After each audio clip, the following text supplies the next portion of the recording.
e abrir a palavra do nosso Deus, agora no livro dos Salmos, o Salmo de número 127. Texto que vamos relembrar apenas os versos 3 a 5. Livro dos Salmos, Salmo de número 127. Nós leremos juntos aí o verso 3 até o verso de número 5. Há uma só voz, aqueles que estão com suas Bíblias, vamos fazer, portanto, a leitura desses 3 versos do final do Salmo 127, que é um cântico de romagem, um cântico de Salomão. Diz assim o verso 3, todos: herança do Senhor são os filhos, o fruto do ventre, o seu galardão. Como flechas na mão do guerreiro, assim os filhos da mocidade. Feliz o homem que enche deles a sua aljava, não será envergonhado quando pleitear com os inimigos à porta. Vamos orar mais uma vez. Ó Pai, estamos diante do Senhor, da Tua palavra. Nesse momento clamamos para que o Senhor nos dirija, que Teu Santo Espírito nos ilumine e ao mesmo tempo nos edifique segundo a palavra do Senhor. Fale ao nosso coração, é o que nós clamamos. Apesar de mim mesmo, me use, ó Deus, para o Teu louvor, para o meu próprio bem, para o bem dos meus irmãos, das minhas irmãs. É o que pedimos também em nome de Jesus. Amém. Irmãos, como que a Bíblia descreve o fato de ter filhos? Nós acabamos de ler aqui, e o verso 3 te ajuda, a responder essa questão. Será que a Bíblia apresenta o fato de ter filhos como peso? Algo terrível. Aquelas crianças melequentas, chorona. É assim que a Bíblia apresenta? Algo terrível, algo que vai acabar com as suas economias. Só de fralda para os 3 eu tinha trocado de carro já umas 10 vezes. Mas como que a Bíblia descreve o fato de ter filhos? Veja, verso 3 do Salmo 127. Herança do Senhor são os filhos. O fruto do ventre, o seu galardão. É presente de Deus, é herança do Senhor. É assim que a palavra de Deus descreve como são os filhos. Agora, houve um tempo, não só no período bíblico, mas não tão distante dos nossos dias, em que ter filhos era de fato sinal de bênção, era de fato algo alegre, era de fato algo de grande satisfação. As pessoas desejavam formar uma família e desejavam buscar a geração de filhos. Essa semana, dentro dessa soberania de Deus, os irmãos não sabiam que nós iríamos pregar sobre esse texto. Acho que foi o Abner que compartilhou lá um vídeo. Uma mensagem do Dennis Prager, falando a respeito de uma situação que aconteceu nos Estados Unidos e de como a nossa geração tem sido moldada por um padrão totalmente antibíblico e anticristão. E lá nesse texto, ele menciona os comentários de uma leitora do New York Times, que dizia assim, por conta do aquecimento global e essa onda de calor que está tendo lá no hemisfério norte, e desse frio que nós estamos passando aqui, e aí ela fala assim, por isso que a minha filhinha, quando tinha 8 anos, chegou para mim e falou assim, mamãe, eu não terei filhos. E aí a mulher fala assim, eu agradeço a Deus porque ela tomou essa decisão, porque com um mundo tão caótico como estamos, e essa questão do clima tão terrível, e teremos dias ainda mais difíceis por conta do aquecimento global, e por conta disso ou daquilo. Então, que bom que ela decidiu não ter filhos. E aí ele cita lá um monte de outros comentários das pessoas. Nossa, que maravilha, que responsabilidade da sua filha de não querer ter filhos e tudo mais. Parará.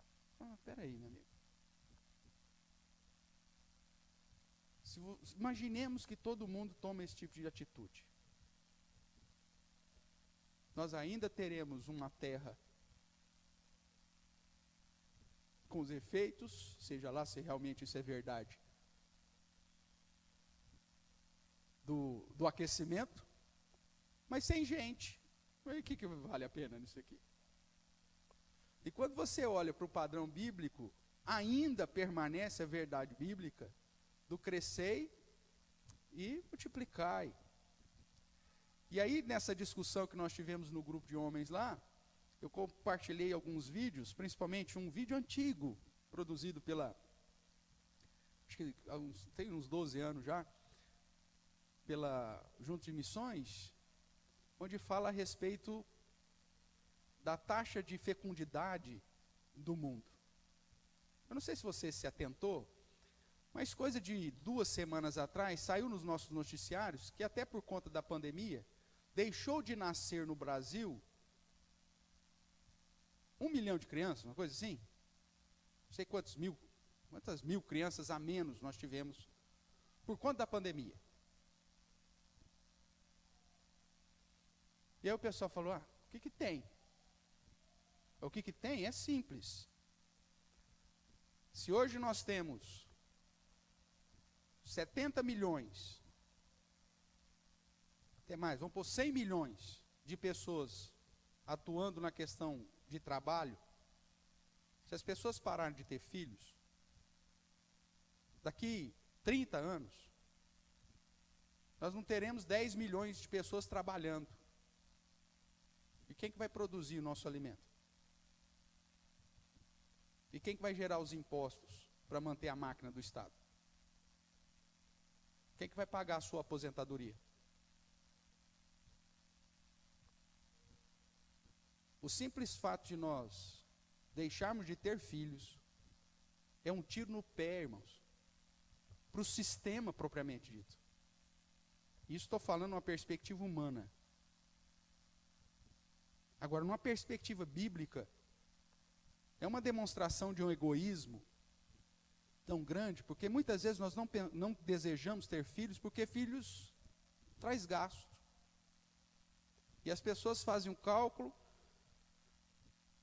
e o cálculo é mais ou menos isso. Quanto que custa uma criança? Tal, não, vou comprar um cachorro. Vive só 14 anos, olha que pensa. Se cachorro vivesse 200 anos, ninguém teria.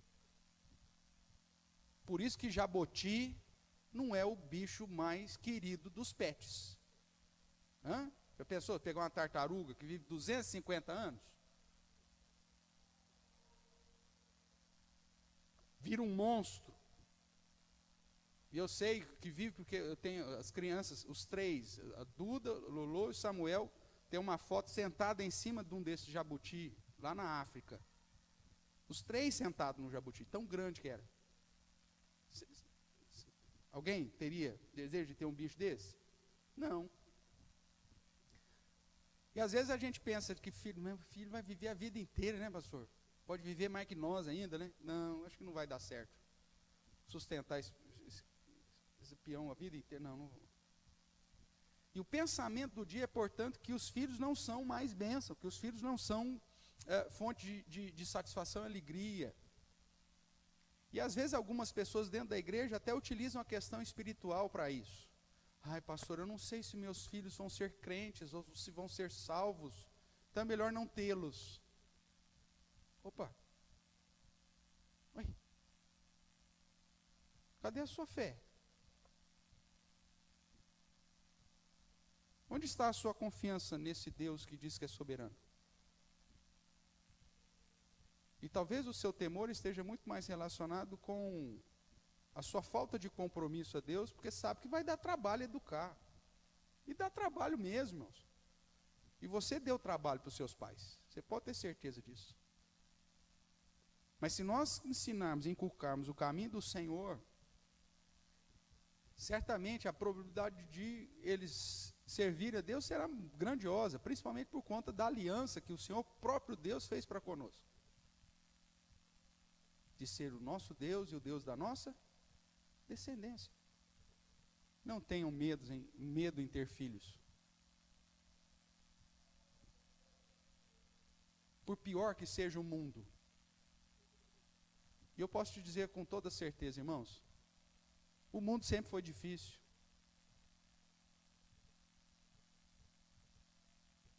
O mundo foi tão difícil quanto é agora, que Deus resolveu trazer o dilúvio nos dias de Noé.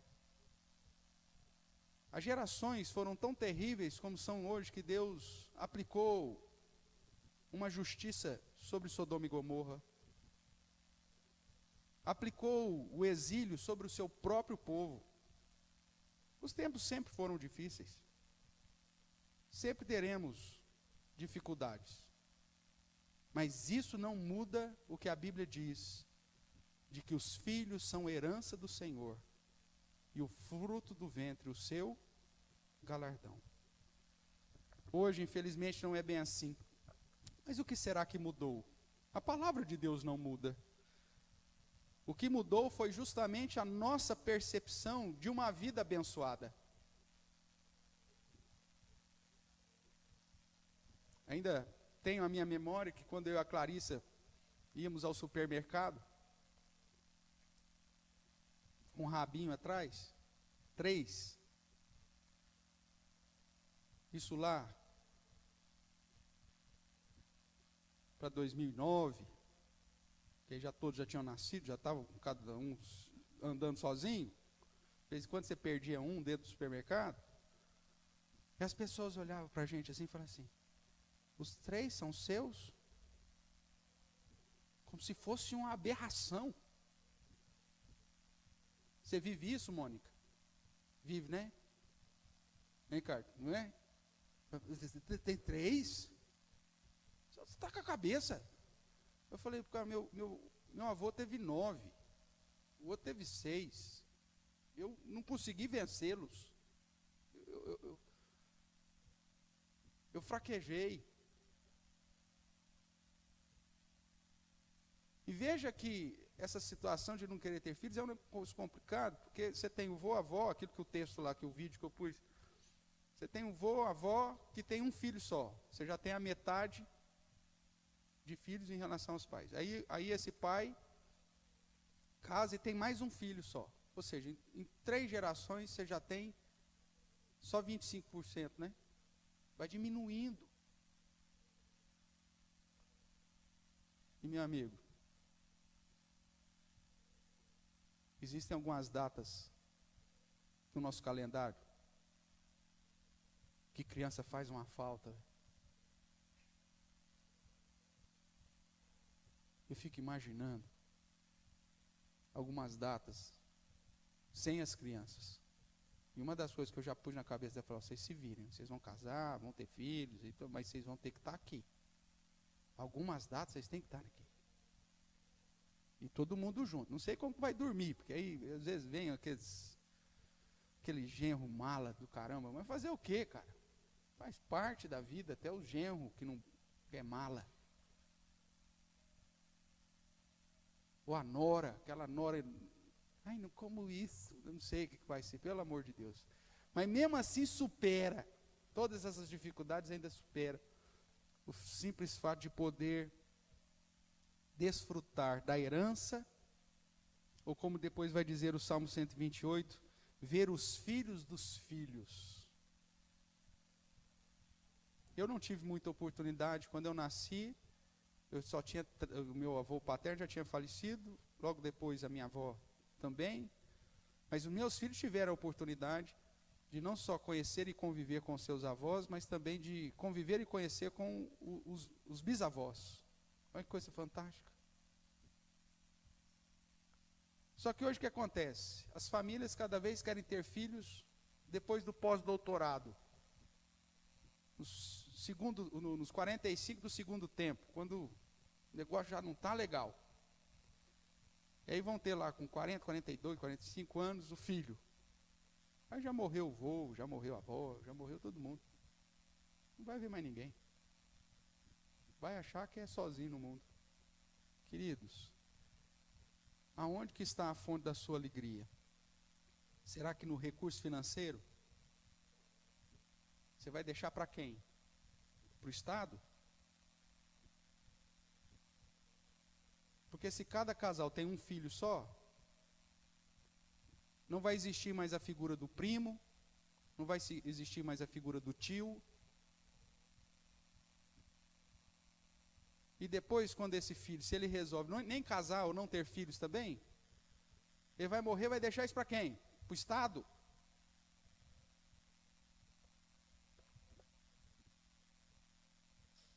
Nós estamos sendo dirigidos, irmãos, para um negócio que só tem trazido desgraça para as vidas das famílias.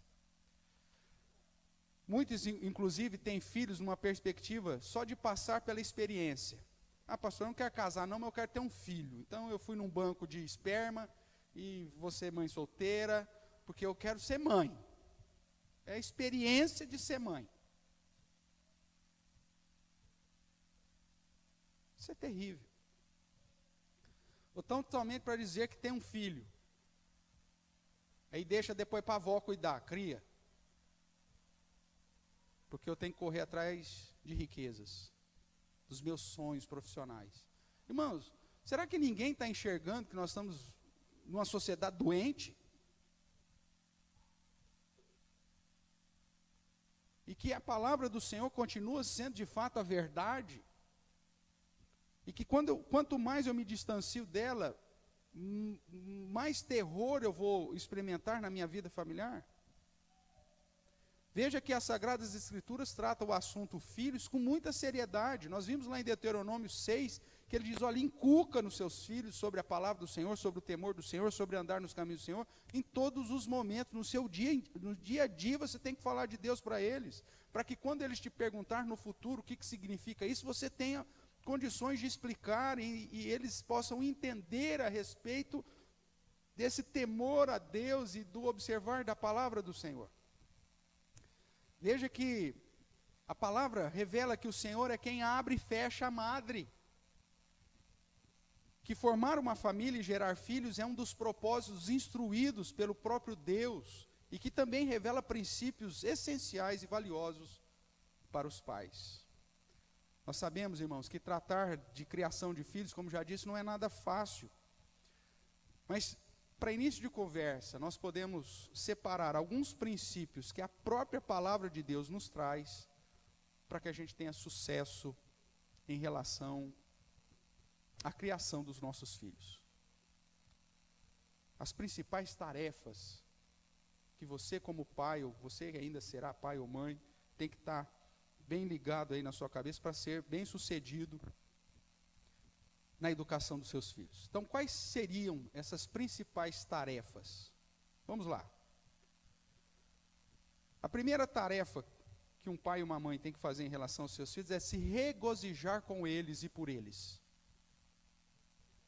O filho não é peso, o filho não é desgraça, o filho não tirou a sua juventude, o filho não tirou a sua oportunidade de emprego, o filho não trouxe nenhum prejuízo para você. Você tem que encarar os seus filhos como bênção, como herança do Senhor e como galardão. Se esse sentimento não estiver no seu coração, você já vai começar falhando como pai e como mãe. Se filho para você não for fonte de alegria, como diz aqui o Salmo 127, feliz o homem que enche dele a sua aljava. Se os filhos não for fonte de alegria, se não te conduzir a ser feliz, bem-aventurado, é meio caminho andado para dar erro. Tem pais que olham para os filhos e vê os filhos como um peso, como alguém que lhes tirou a liberdade, que lhes trouxe problemas, e não como herança, não como galardão. Se você olhar para alguns textos bíblicos, por exemplo, o texto de Jó, capítulo 42, nós vamos ver que aqui é a restauração de Jó. Você conhece a história de Jó? ele era um homem íntegro e tal, e perdeu seus filhos, no capítulo 1. E isso conduziu ele a uma tristeza tamanha. Mas o Senhor, quando o restaurou, a Bíblia faz questão de dizer que Deus deu a eles filhos e filhas, de um modo especial, 3 filhas. E a Bíblia cita essas filhas de uma maneira especial. Dá uma olhadinha lá comigo, se você tiver essa oportunidade. Jó capítulo 42, o verso 13, vai dizer assim, 13 em diante: também teve outros 7 filhos e 3 filhas. Chamou o nome da primeira Gemima, o da outra Késia, e o da terceira Queren-Hapuque. Em toda aquela terra não se acharam mulheres tão formosas como as filhas de Jó, e seu pai lhes deu herança entre seus irmãos. Depois disso viveu Jó 140 anos e viu os filhos e aos filhos dos seus filhos até a 4ª geração. Então morreu Jó velho e farto de dias. Veja que a Bíblia termina o livro de Jó mostrando que Deus restaura a sorte de Jó, e a ênfase que é dada na restauração da sorte de Jó é que ele teve o quê? Filhos. Não só um, não só 2, mas 7 filhos e 3 filhas. E ainda fala, e as meninas eram lindas. Não tinha menina mais bonita naquela terra. Isso é alegria, irmãos. Primeira tarefa que você tem que fazer é regozijar com seus filhos. Tem pai e mãe que chega em casa, o filho vem com toda aquela alegria e fala, papai está cansado. Ou então chega assim, bem, leva lá para sua mãe.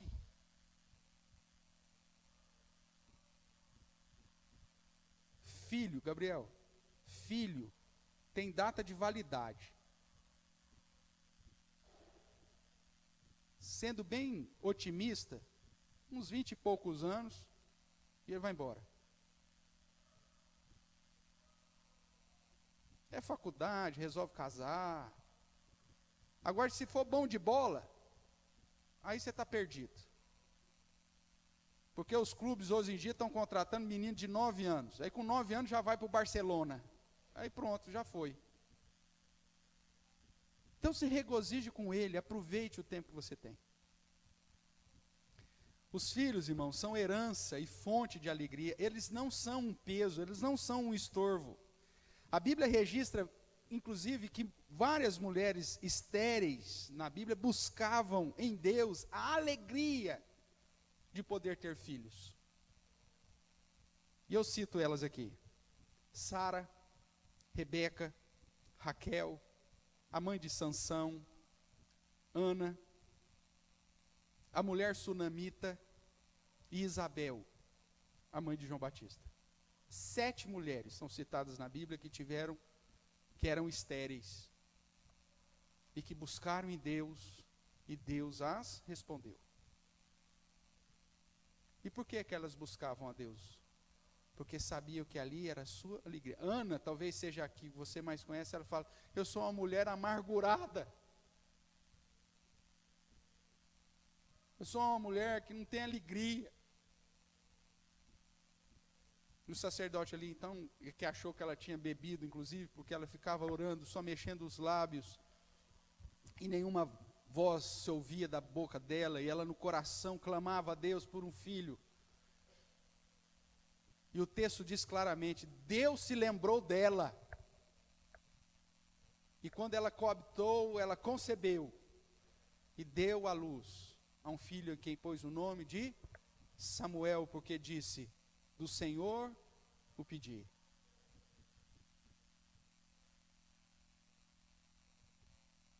Irmãos, a nossa geração tem sofrido também com tantas pessoas que desejam ter um filho. E nós não sabemos ainda o porquê que tem aumentado o número da esterilidade. Temos indicativos, né, mas não sabemos, não podemos bater o martelo. Talvez a chamada revolução sexual, né, da década de 60 para cá foi a nossa grande desgraça. Quanto mais cedo as meninas começam a tomar anticoncepcional, essa alimentação terrível que a gente tem nessas últimas décadas, o estresse de um trabalho comercial, mercantil para as mulheres,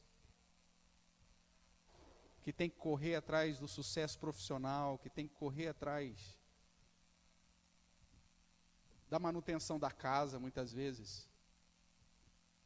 Se Deus deu tarefas diferentes, irmãos, para o homem e para a mulher, não é simplesmente para exaltar alguém ou para diminuir outro, é porque tem um propósito para todas as coisas. É assim que a palavra do Senhor nos ensina. E quando a mulher começa a tentar assumir uma função para a qual Deus não a chamou, as famílias acabam sofrendo. E muitas vezes as mulheres assumiram esse compromisso porque elas não querem ter o regozijo de ter uns filhos. Porque de vez em quando eles fogem, né? Assim, né? Dá trabalho. Mas faz parte, irmãos. Todas essas mulheres, essas 7 mulheres que eu citei, experimentaram que os filhos são herança do Senhor. E o cântico de Ana talvez expresse esse regozijo, exaltando e engrandecendo ao Senhor. Eu sei que Deus, na sua grandeza, pode ser que não te dê filhos. Mas isso não é motivo para que quem pode ter, dentro de um contexto de um relacionamento santo, um casamento segundo o padrão das Escrituras, não venham tomar a decisão de não ter. Estamos caminhando para o lado errado. Primeira característica, então, para você, tarefa para que você seja um pai bem-sucedido: se alegre com o seu filho, com a sua filha. Segundo, ande junto com ele. Ande junto no caminho. Provérbios 22:6, um texto que você conhece: ensina a criança no caminho que deve andar, e mesmo quando for velho, não se desviará dele. Veja que, mesmo que esteja embutido, o versículo não fala que caminho que você está ensinando. E nós sabemos que as crianças aprendem muito mais com o nosso exemplo do que com as nossas instruções, pelo menos na primeira fase da vida. Ela vai fazer igualzinho o que você faz. Se você não fala de Deus na sua casa ao levantar-se, ao deitar, ao andando pelo caminho, ao assentar ou se ao levantar, a criança vai seguir o seu padrão. Se Deus não estiver presente na sua casa, certamente a sua criança não vai aprender a respeito do temor a Deus, da oração, da importância de vir à casa do Senhor, de adorar ao Senhor. Então ande com Ele. Eu vi acontecer isso em alguns lugares, em especial em Matão, quando foi minha primeira igreja. Durante os 10 anos que passei lá, tinha pais que vinham na escola dominical com o carro, parava o carro, abria a porta do carro, descia as crianças para a escola dominical e ia, sei lá, eu fazer o quê? Depois chega na adolescência, essas crianças não querem nem saber de Deus e muito menos da igreja. Aí acaba se envolvendo em coisas que não deve, aí essa própria família chega: pastor, não sei o que aconteceu. Eu falei: eu sei. Você nunca andou junto com seu filho. Agora não reclama, não. Você não deu o exemplo.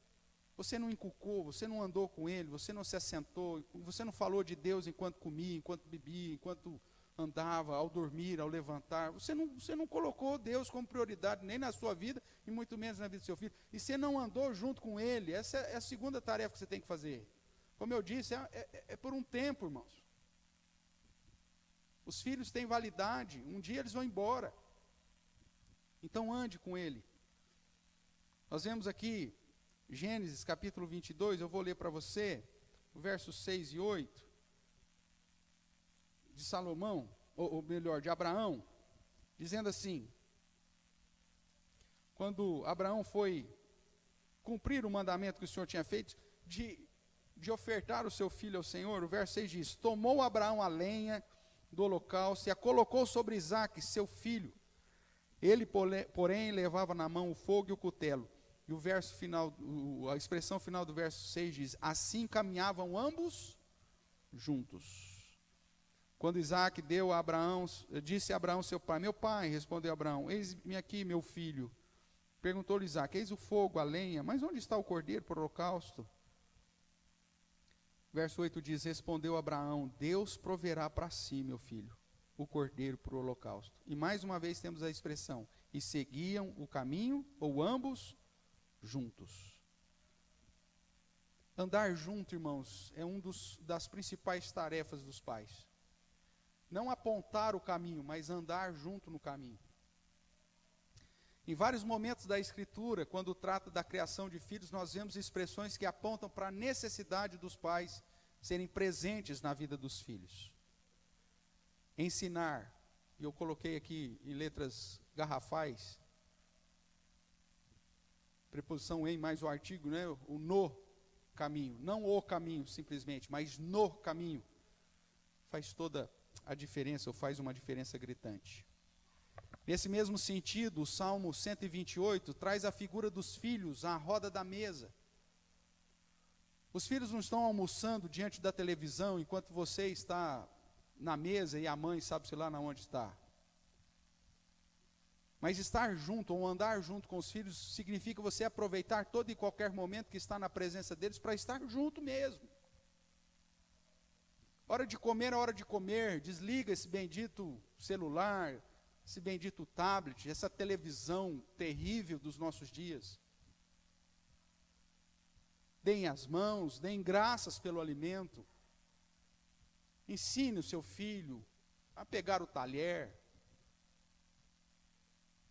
Pergunta como que foi o dia na escola. Talvez seja o único momento no dia que você tenha condições de olhar nos olhos dele.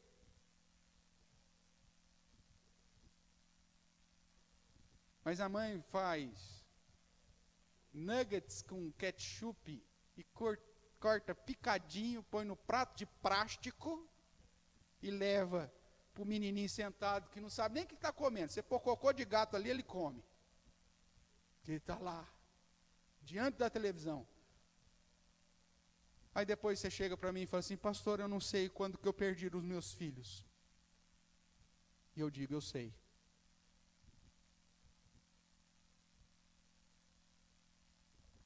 Ou quando a criança estava dando trabalho, você coloca ela diante de uma tela e ele vai ser educado pela galinha pintadinha. E depois chega na adolescência, você não sabe por que o seu meninão resolveu sair no carnaval com plufas azuis com as bolinhas coloridas. Pastor, não sei onde errei. Eu sei onde você errou. Você não instruiu a sua criança, você não inculcou a palavra do Senhor nela de dia a dia. Noite e noite, ao levantar, ao se assentar, você não andou junto. Você não confrontou com o seu próprio pecado, porque as nossas crianças são tão pecadoras como qualquer outras. Mas você não estava junto. Você deixou o Bob Esponja educá-lo. Junto com seu amigo Patrick.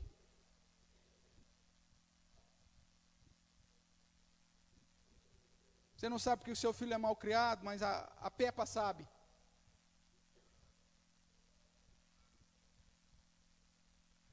Nós colocamos recentemente no grupo, inclusive agora, saiu lá, Guardiã do Museu. O primeiro desenho que ensina a criança sobre gênero, ou a inexistência de gênero. E você pensa: ai, pastor, eu estou dando o melhor para meus filhos. Eu tenho até TV por assinatura em casa. E isso que vai te levar o seu filho para longe de Deus, e para longe de ti, e para longe do padrão que Deus ensina. Ande junto. Veja o que aquele infeliz, daquele professor marxista está ensinando para a sua criança. Faça parte. Escute lá a aula online que ele está tendo. Ande junto. Marque ali. Presença. Essa é a sua segunda tarefa. Além de se alegrar por ele, põe os filhos à roda da mesa. Dê valor a isso. Os filhos são responsabilidade dos pais, não são dos avós. Os filhos não são responsabilidade da escola. Os filhos não são responsabilidade até mesmo da igreja. O filho é seu. Essa é a segunda tarefa que você precisa estar atenta para ser bem-sucedido como pai. Terceira, ensine sobre Deus. Nós vimos lá em Deuteronômio capítulo 6, inculca. Inculcar, você sabe o que é inculcar? É você falar, até o momento que você não precisa mais falar.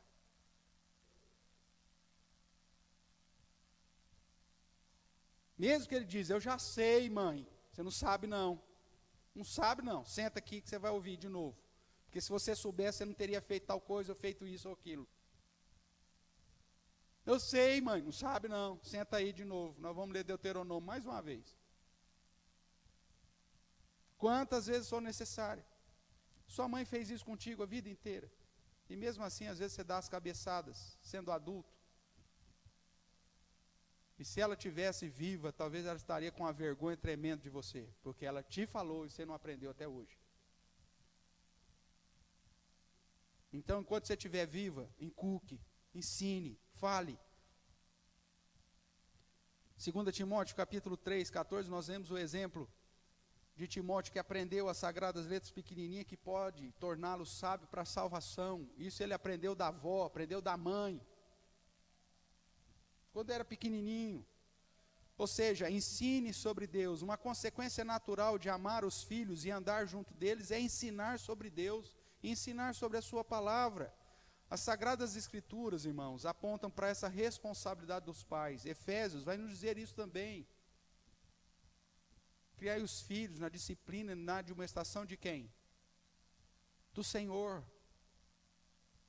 Quando nós olhamos, por exemplo, para a igreja reformada, para a igreja presbiteriana, nós vemos os nossos símbolos de fé, apontam para esse privilégio.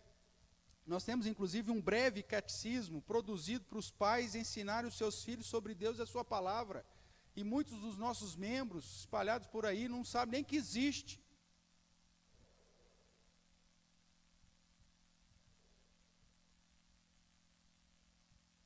Nós não investimos na educação dos nossos filhos em relação à educação sobre Deus.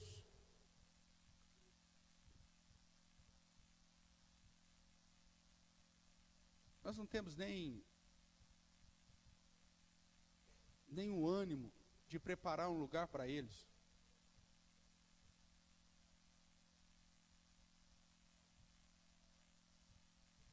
Eu sei que tenho muitas vezes puxado a orelha, né, da igreja, mas, irmãos, os meus filhos já passaram do departamento infantil.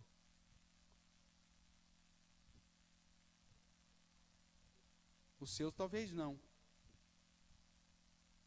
Vocês deveriam estar enchendo a minha cabeça, deveriam estar me perturbando, pastor, quando que vai terminar essa sala da escola dominical para os meus filhos aprender de Deus mais? Pastor, o que está faltando? Pastor, o que precisa ser investido? Nós precisamos ter esse grupo das crianças funcionando, esse negócio só da internet não está dando certo, pastor. Mas não, nós acomodamos, tá bom assim. Se eu for falar isso para o pastor vai falar para mim assim, vem ajudar no mutirão que termina a sala mais rápido. Então, eu vou ficar quieto, eu falava para levar uma dessa.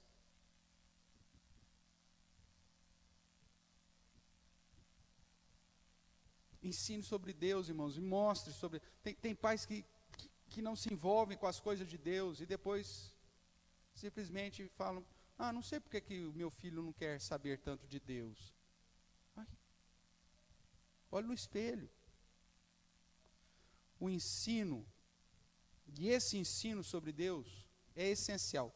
E um ensino tanto formal, que é você sentar com ele com a Bíblia, ou com a revista de escola dominical, uma classe de escola dominical, e falar para ele, nós vamos estudar sobre isso, ensino formal, como um ensino informal, que é aquele que vai ser dado, passado no seu dia a dia. Enquanto você está dirigindo, levando ele para a escola, enquanto você vê uma situação no dia a dia, você usa aquela situação para apresentar um princípio bíblico. Mas fale e ensine sobre Deus. Essa é a terceira tarefa que você tem como pai. E para terminar, irmãos, a última que eu separei desses princípios é: corrija com sabedoria. Como citei, Efésios capítulo 6, verso 4 diz: criai vossos filhos na disciplina, na admoestação do Senhor. Mas ao mesmo tempo com sabedoria, para que ele não se irrite, né? Essa é a ideia. Quer ver? Vou ler aqui para você. Efésios capítulo 6, verso 4. Onde chama a atenção dos pais como os maiores responsáveis pela educação dos filhos, nos é dito assim: filhos, obedecei a vossos pais no Senhor, porque isso é justo. Começa assim o capítulo 6. Depois o verso 4 diz: e vós pais, não provoqueis os vossos filhos à ira, mas criai-os na disciplina e na admoestação do Senhor. Ou seja, corrija com sabedoria.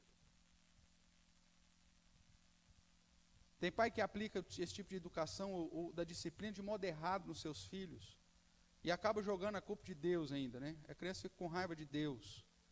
Quando você vai para o livro de Provérbios, você vai encontrar vários princípios sobre a disciplina, sobre o ensino, sobre a correção. E eu vou citar alguns aqui. Capítulo 19, verso 18 diz: disciplina, o castigo teu filho enquanto há esperança, mas não te excedas a ponto de matá-lo.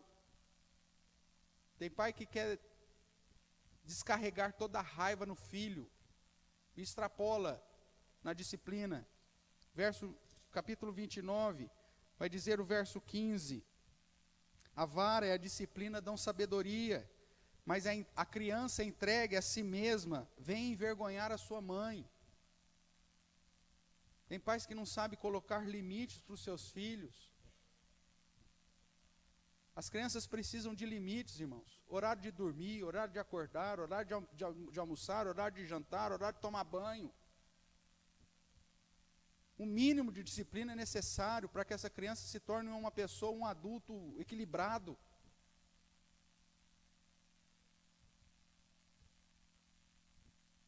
Já tive que tratar em aconselhamento conjugal, a mulher vir reclamar que o marido não toma banho.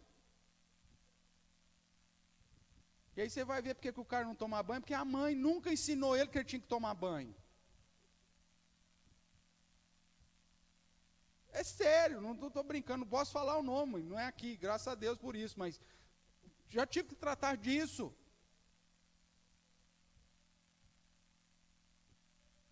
Um infeliz de um homem barbado que não foi educado desde criança. Naquilo que é essencial e básico. Passa vergonha, porque você não ensina. Ainda o capítulo 29, verso 17. Corrige o teu filho e te dará descanso, darás delícias à tua alma. A quarta tarefa, além de se regozijar com ele, além de andar junto, além de ensinar sobre Deus, você precisa corrigir ele com equilíbrio e sabedoria.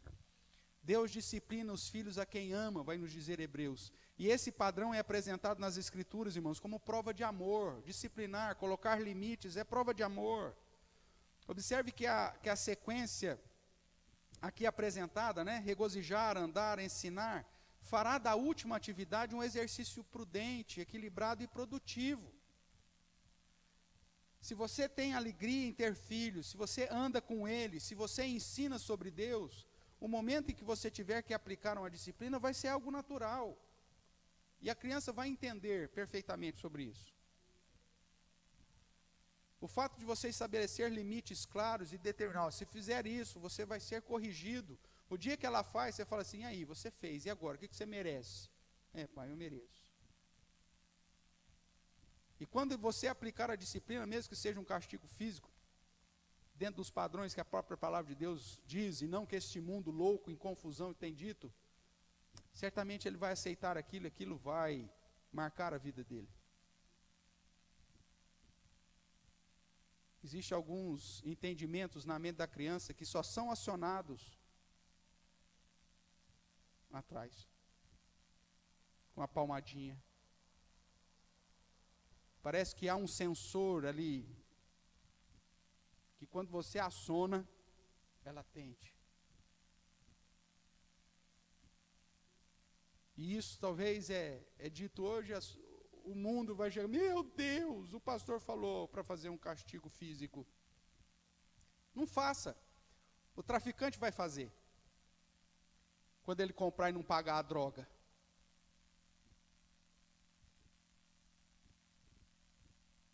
Ou então, o amigo de cela dele vai fazer. Pode ficar tranquilo, alguém vai corrigi-lo. Eu, sinceramente, prefiro que seja eu que corrija os meus filhos. Que não seja a polícia, que não seja o traficante, que não seja o amigo de cela, porque é para lá que vai. Uma criança que não aprende a lidar com limites e a realmente expressar os bons costumes que toda família cristã deveria ensinar. Os nossos filhos precisam de limites bastante claros, o que pode fazer e o que não pode fazer, aonde pode entrar e aonde não pode entrar, quando pode falar e quando não pode falar. O que é assunto de família e o que é assunto social. Até isso você tem que ensinar. Eles precisam de limites bastante claros e uma correção aplicada com amor paternal. Você não vai descontar sua raiva nele, mas se você vai aplicar uma disciplina com amor paternal. Regozije-se com seus filhos, ande com eles, ensine sobre Deus e corrija com sabedoria. São as 4 tarefas principais que eu separei para que você possa pelo menos pensar sobre elas. Concluindo, nosso mundo está carente de pais que andem, ou que andam no padrão bíblico, que entenderam o grande privilégio e que entenderam da responsabilidade que era em ter e educar os filhos. Nós sabemos que sozinhos falharemos. Por isso Deus não apenas se revelou nas Escrituras, dando-nos princípios claros de como fazer, mas também promete abençoar os nossos filhos. Quando decide firmar uma aliança com Abraão e, consequentemente, com todos aqueles que creem em Jesus Cristo como seu Senhor e o seu Salvador. Deus deseja que tenhamos filhos e que esses filhos sejam santos aos seus olhos, porque desfrutaram da presença de pais que se regozijam por eles, pais que andam com eles, pais que ensinam a eles sobre Deus e que os corrijam quando necessário. Que Deus possa de fato abençoar a sua vida e, como cantamos nessa manhã, que você possa de fato consagrar a sua família ao Senhor. Que Deus assim nos guarde. Amém?